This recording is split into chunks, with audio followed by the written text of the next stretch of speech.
Salut, salut les signatures, j'espère que ça va.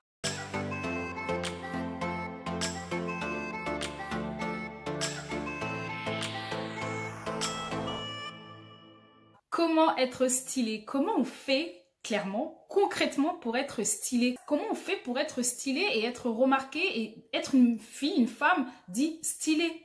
Peut-être qu'aujourd'hui, tu te retrouves à galérer à trouver un style. Donc là, tu es en recherche de style vestimentaire. Tu vas faire des magasins, tu t'inspires de célébrités, d'influenceuses, de youtubeuses, etc. Et tu sais absolument pas comment faire pour te composer une garde-robe qui soit stylée. Peut-être que tu as du mal aujourd'hui à savoir par quoi commencer, comment tu dépenses des mille et des mille en budget shopping et il s'avère que tu n'arrives toujours pas à avoir une garde-robe qui est dit stylée et tu te perds dans différentes informations que tu peux recevoir de toutes parts. Et à force de vouloir copier, t'inspirer, etc., du coup, tu te perds dans toutes ces informations et tu sais pas trop vers où aller. Et finalement, tu n'arrives toujours pas à te constituer un style. Donc, c'est un mélange d'un peu tout et n'importe qui.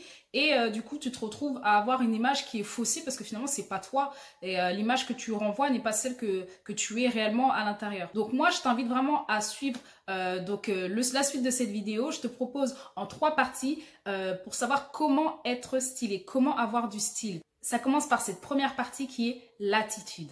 L'attitude, ça c'est la règle numéro 1, la règle d'or primordiale. L'attitude, avant même de devoir t'habiller et composer des tenues, etc. pour être stylé, il faut vraiment que tu penses à savoir quelle est ta dégaine, c'est quelle dégaine, qu'est-ce que tu dégages en fait, et comment tu te tiens, comment tu parles, comment tu t'exprimes, etc. Donc c'est vraiment toute une gestuelle, toute une posture, une vraie démarche également à avoir et à obtenir. Alors je sais, c'est pas forcément très intuitif. Comment on fait pour avoir de l'attitude? Comment tu fais? Ça se travaille, clairement ça se travaille. Et ça va passer par 3 choses. Ça va être la démarche, ça va être la posture et ça va être le langage. Donc ces 3 choses vont te permettre d'avoir de l'attitude.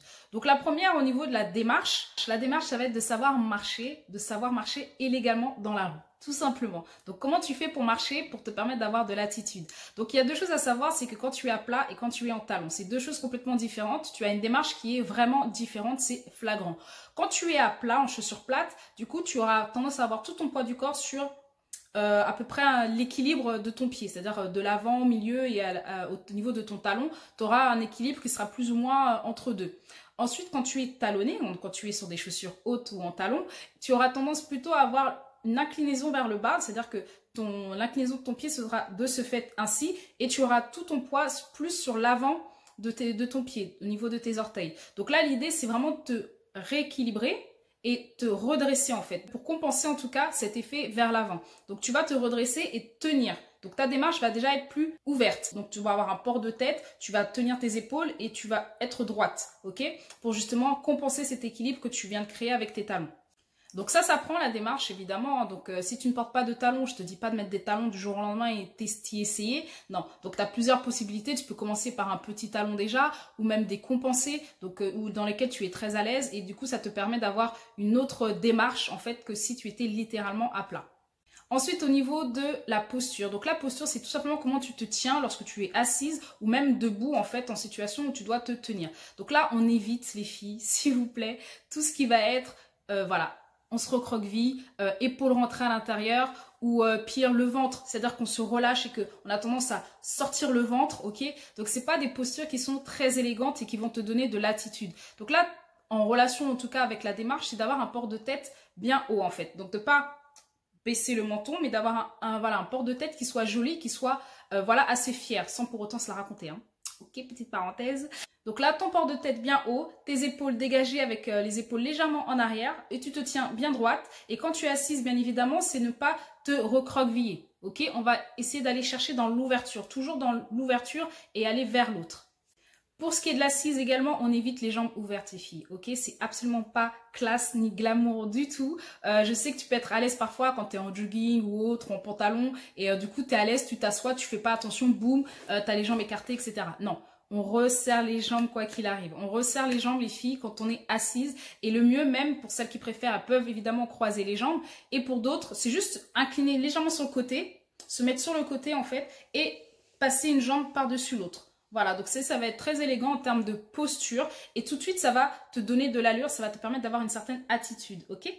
Vient ensuite le langage. Donc les filles, il y a évidemment une façon de s'exprimer. Je sais, moi je suis une fille de quartier. Ok, j'ai vécu en banlieue, je vis toujours en banlieue, donc je sais qu'il y a des tocs, il y a des façons, des expressions pour parler, etc.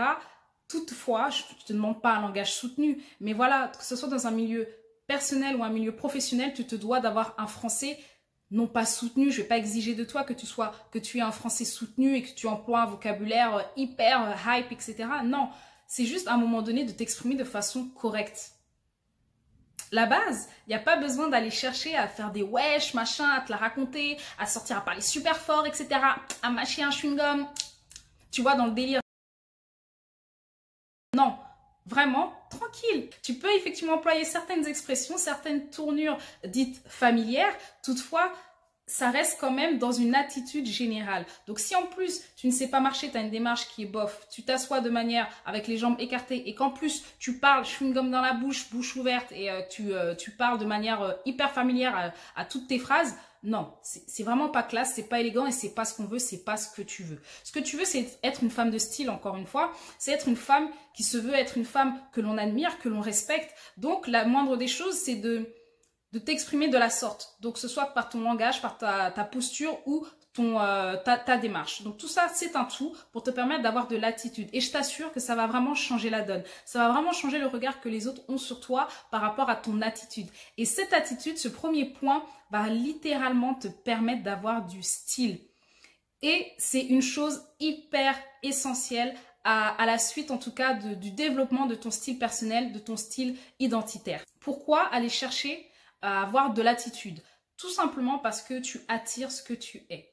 Donc là, je ne te parle pas de loi d'attraction ou quoi que ce soit, mais tout simplement parce que ce que tu vas dégager, ce que tu vas reporter, refléter aux yeux des autres, c'est ce que tu vas attirer. Un peu comme un effet boomerang, ce que tu vas donner, de manière générale, tu vas le recevoir. Donc, si tu es une personne posée, très élégante, qui est très posée, qui est très stable dans sa posture et dans son attitude, tu vas recevoir, en fait, tu vas attirer à toi des personnes qui sont comme toi. Donc, tout ce qui se ressemble s'attire, et c'est vrai, mais bien qu'on dise aussi les opposés s'attirent. Toutefois, les personnes vraiment qui vont te ressembler vont venir à toi. Et ton cercle d'amis, ça se voit, ce sont des personnes qui ont le même état d'esprit que toi, qui vivent au quotidien les mêmes choses que toi. Donc, littéralement, c'est vraiment quelque chose de super important. Tu attires ce que tu es.